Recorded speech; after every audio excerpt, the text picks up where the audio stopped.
When many people think of Appalachian history, they think of Daniel Boone crossing the Cumberland Gap, bringing with him European, Anglo, and German people to shape the wilderness. But the lives that shape Appalachian history are much more diverse than that. In this storytelling project, we have folk tales from Anglo origins, but also stories from Syrian, Cherokee, African American, and Italian sources come to life. All these stories shape Appalachian history, especially here in eastern Kentucky. Herein is this weaving of stories from all sorts of Appalachians.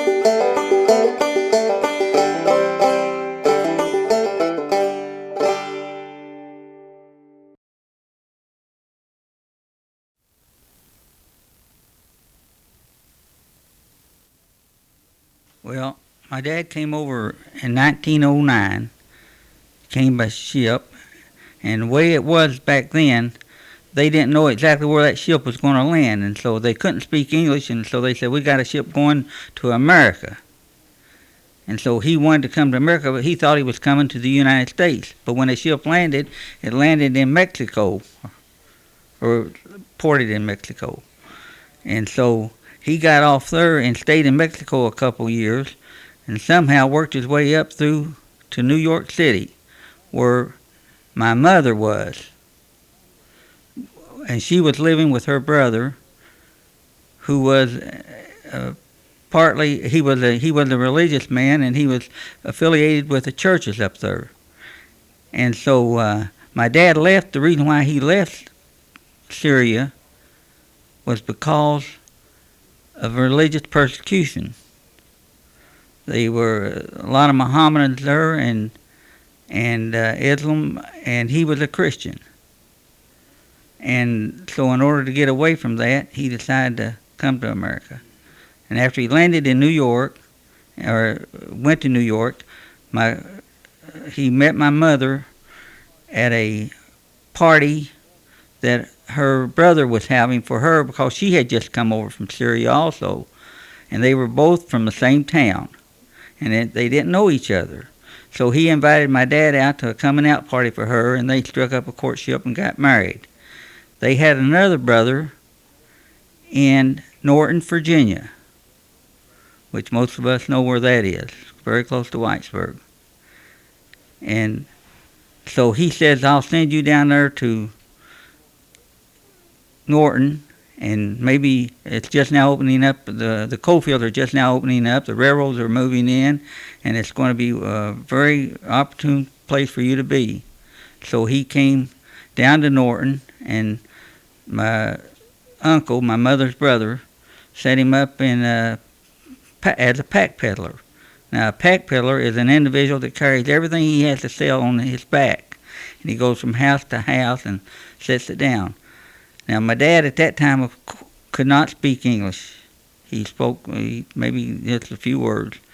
He was not wealthy. He had no money, and it was, I'm sure, quite a chore for him to sell merchandise and under those conditions, going from house to house. Well, there was a fellow by the name of Bad John Wright up there, and it was supposed to. He turned out to be a real close friend of my dad's in the end, but Bad John had a bad reputation of just absolutely taking over, and people were afraid of him. And so my dad knocks on his door, and it was kind of getting nighttime, and Mr. Wright took him into his house, and looked at his wires and bought some stuff, and then he asked Mr. Dawahare, which is my dad, to stay all night with him, and they struck up a friendship there, and he was a friend with him for the rest of his life. and it was he knew about Bad John Wright, but. Well, when he opened the door, he wasn't sure if he was going to shoot him or, because it was dark and he was a stranger. And, how reputations of some of the, people get around, and turns out it was. Yeah, he was a great friend. Yeah. One day, he worked a family, he worked his children. He ended up with 11 children. So one day, he was going to the bank, going someplace, and he asked my sister Nellie, who was 13 years old, to watch at the store while he was gone. And so after he got back, Nellie was all smiles. He said, "Well, why are you smiling so big for?" She said, "I sold a pair of shoes while you were gone." And my dad, the way he marked, since he couldn't read English or write English at that time, he later taught himself to read and write English. He did it by a dot. 1 dot was $1, 2 dots was $2, 3 dots was $3. And he says, "How much you sell them for?" She says, $4. He said, "We don't have $4 shoes. We only got them up to $3. She says, "I sold it for $4. I said, "It had 4 dots. He said, "Let me see that box." And he looked at the box and he counted the dots. 1, 2, 3. Then he said, "Thank God for that fly." Oh. the fly put the other dot. Yeah. As he went from house to house to sell, sometimes he sold on credit. And my sister Nellie would go collect on paydays. They had 2 paydays, first of the month and around the 15th of the month. And on those 2 days, she would go out and collect. And she would, now, with credit cards and everything, you never leave the house, but she would walk from door to door and knock on the door, and they'd give her a quarter or 50 cents to pay on their account, and she would take it and kept her books like that.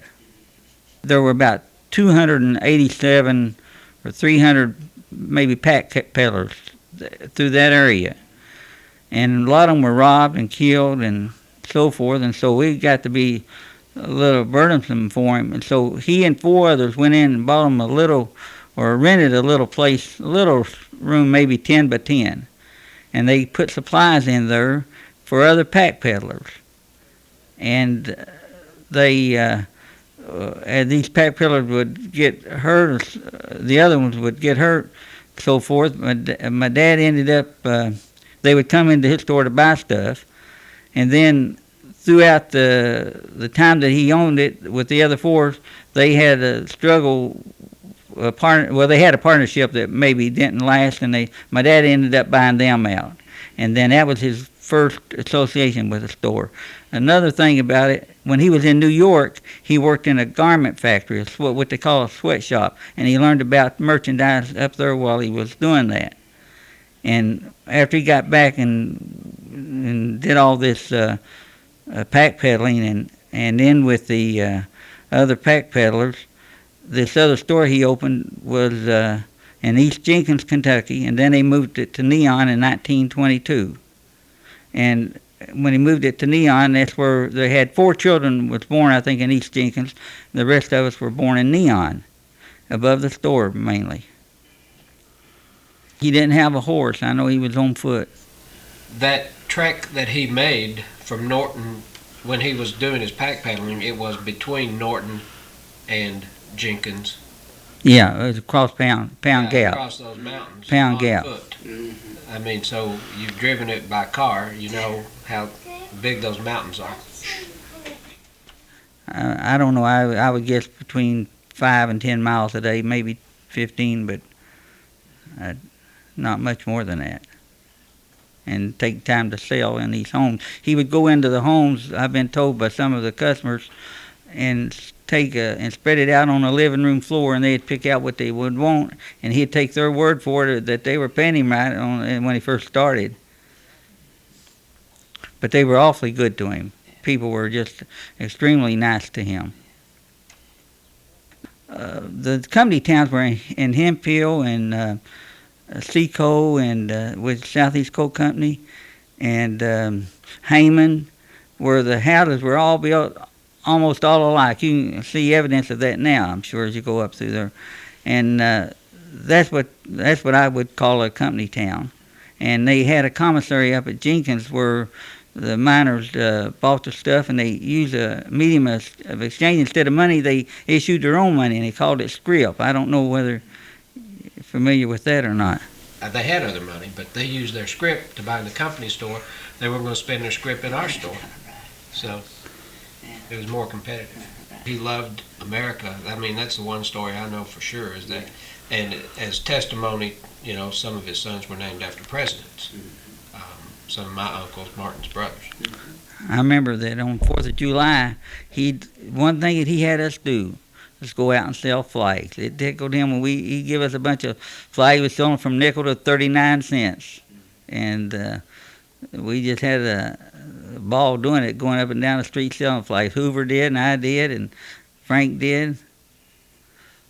Oh yeah, he loved America, loved the country.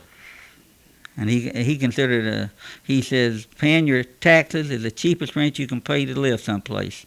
He considered it a rent, sort of. He called us in the living room one day, and it was on a Sunday, it was in the afternoon, and he says, he brought in 8 sticks and gave it to each one of the boys. He says, I want you to break this stick, and so you break it. Each of us could do it.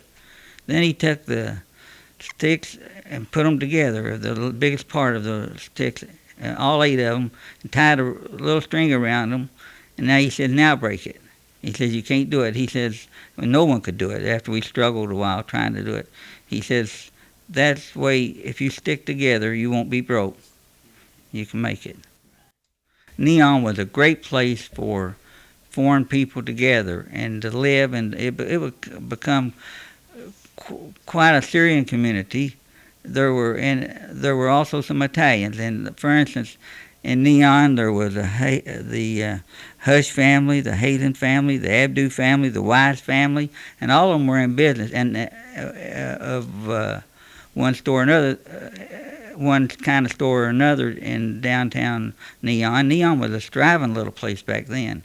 Man, on Saturdays it was just lively and as good as could be. But there were different cultures, all really mixed into one pot, melting pot. Yeah. Okay. Basically, growing up, I was born in 1950.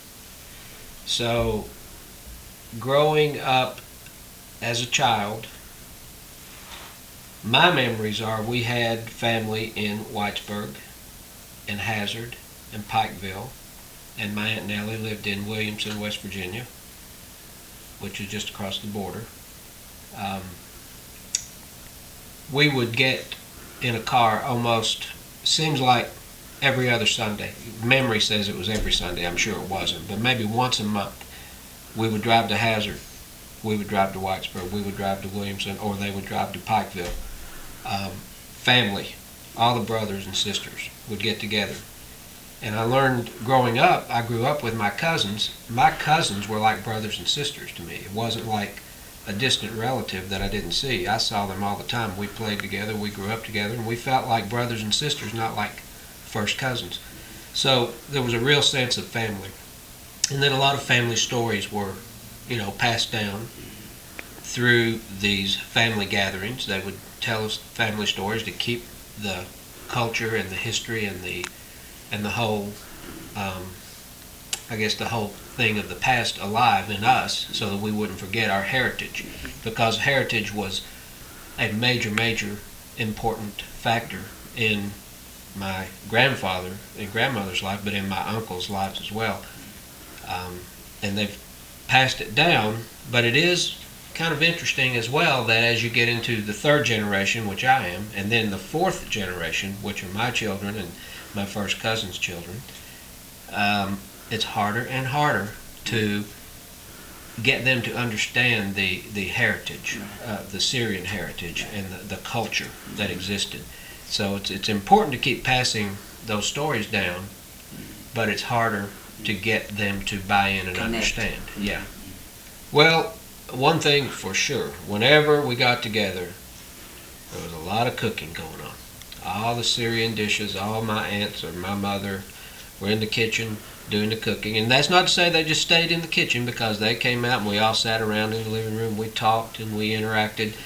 But my memory is that any time the family got together, food was a big part of it. The Syrian food, Lebanese food.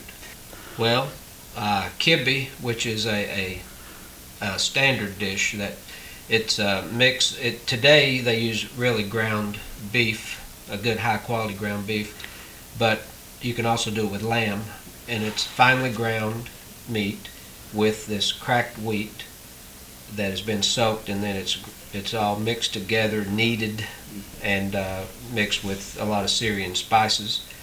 And then it's almost like a meat. Well, there's cumin and cinnamon and nutmeg and those kinds of spices that give it a really great flavor.